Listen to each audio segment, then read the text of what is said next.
Why did Muhammad consider the ringing of bells as a satanic sign?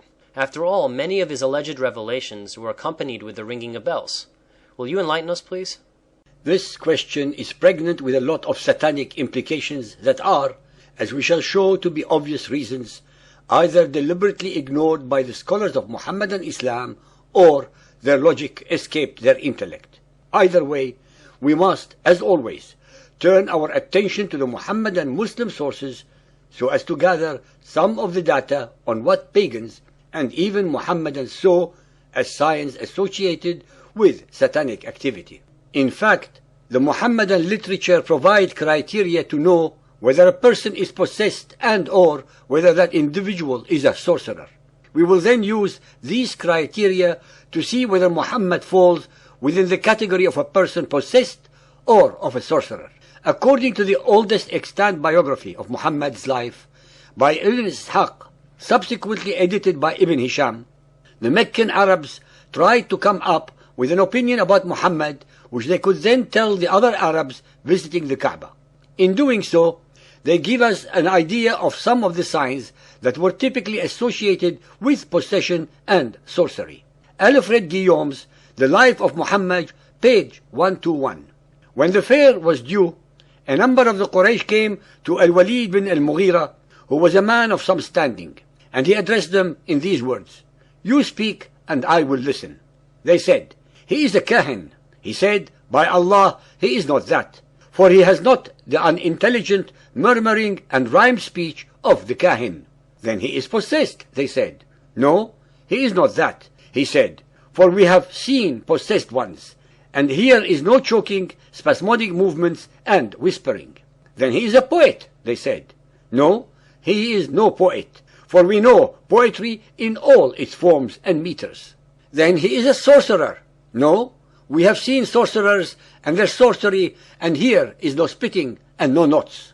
"Then what are we to say, O Abu Abdul Shams?" they asked. He replied, "The nearest thing to the truth is your saying that he is a sorcerer, who has brought a message by which he separates a man from his father, or from his brother, or from his wife, or from his family."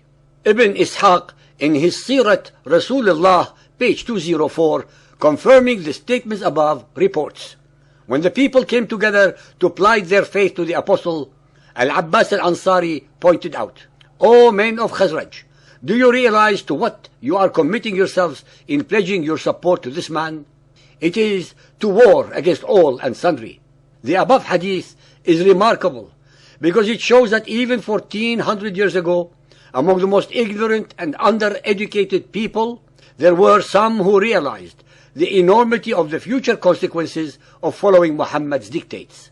That Muhammad's message was and is so evil and demonic that it pitted men against women, sons against fathers, brothers and sisters against each other, wives against husbands, and utterly destroyed family and tribal loyalties, manifests itself even after the lapse of 1400 years amongst his modern followers. This is exactly what Satan's message and purpose for humanity would have been. Sahih al-Bukhari Hadith 1.2 and 4.438 narrated by Aisha. Al-Harith bin Hisham asked Allah's Apostle, "O Allah's Apostle, how is the divine inspiration revealed to you?" Allah's Apostle replied, "Sometimes it is revealed like the ringing of a bell. This form of inspiration is the hardest of all, and then this state passes off after I have grasped what is inspired." Sahih al-Bukhari 9.111 narrated by Aisha. The commencement of the divine inspiration to Allah's Apostle was in the form of good, righteous, true dreams in his sleep. The angel came to him in it and asked him to read. The Prophet replied, "I do not know how to read."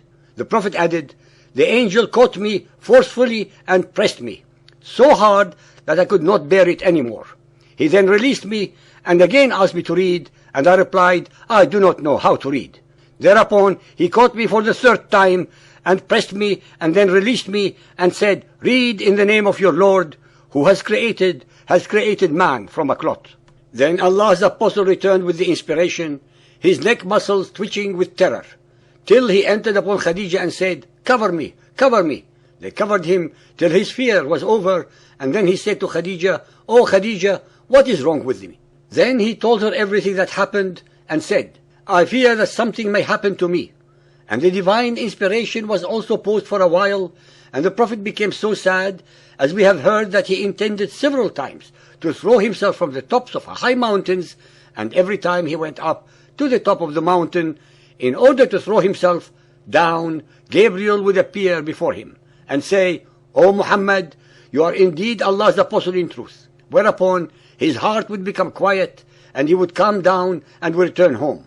And whenever the period of the coming of the inspiration used to be long, he would do as before, but when he used to reach the top of the mountain, Gabriel would appear before him and say to him what he had said before. Believers and unbelievers, the above show that, contrary to what Aisha said, these dreams were anything but good. The Muhammadan traditions also speak out against the use of bells, since they are allegedly the instruments of Satan.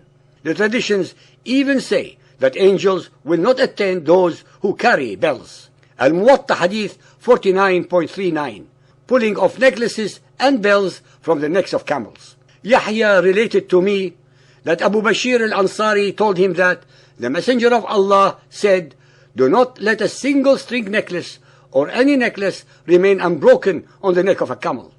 Sunan Abu Dawood 4218, narrated by Umar ibn Khattab. Ibn Zubayr told that a woman, client of theirs, took Zubayr's daughter to Umar ibn Khattab wearing bells on her legs. Umar cut them off and said that he had heard the Apostle of Allah say, there is a devil along with each bell. Sahih Muslim Hadith 5277, narrated by Abu Hurairah. Allah's Messenger said, angels do not accompany the travelers who have with them a dog, and the bell is the musical instrument of Satan. According to the Sahih Hadith, blowing or making notes is a work of Satan. Sahih al-Bukhari 2.243, narrated by Abu Hurairah. Allah's Apostle said, Satan puts 3 knots at the back of the head of any of you in his sleep. On every knot he reads and exhales the following words. Another possible indication of sorcery or magic is eloquent speech. Sahih al-Bukhari 7.62, narrated by Ibn Umar. 2 men came from the east and delivered speeches, and the Prophet said, some eloquent speech has the influence of magic, or speech is as effective as magic. Furthermore, Muhammad taught that bad and evil dreams were from Satan.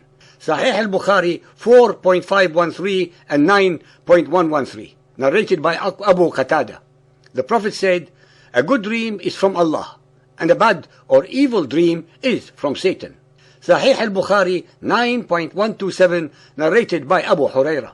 The Prophet said, I have been given the keys of eloquent speech and given victory with terror. According to the above data, the signs of possession, sorcery, and satanic activity are 1. Choking, gasping, spasmodic movements, delirium, and whispering. 2. Unintelligent murmuring and rhymed speech. 3. Spitting and blowing and making knots. 4. Eloquent speech. 5. Bad and evil dreams. 6. The use of bells. Muhammad manifested almost all the signs of one who was possessed, since he often had spasmodic body movements and major changes in physical demeanor. He was also seen to be moving his lips, due to the so-called revelation being impressed upon his heart, which he tried to then memorize. After skimming through the Muhammadan Muslim data, we can now make some closing observations. Muhammad's religious experiences and practices mirror all the criteria establishing possession and sorcery. Let us carefully note the following. Did Muhammad experience some form of choking, gasping, spasmodic movements, delirium, and whispering when the so-called revelations came to him? Yes. Did Muhammad use spitting and blowing? Yes. Did Muhammad claim eloquence, boasting to be the master of eloquent speech? Yes. Were Muhammad's dreams frightening and terrifying? Yes. Did these dreams cause Muhammad to fear that he was possessed, whereby he even contemplated suicide? Yes. Did the revelations sound as the ringing of bells? Yes. Did Muhammad and others associate bells with Satan? Yes. What makes this all the more amazing is that the Quran cites the unbelievers as accusing Muhammad of being a man possessed and bewitched. I would like to point out the obvious, that these are the criteria from the Muhammadan Muslim sources. These are not criteria culled from the enemies of Muhammad.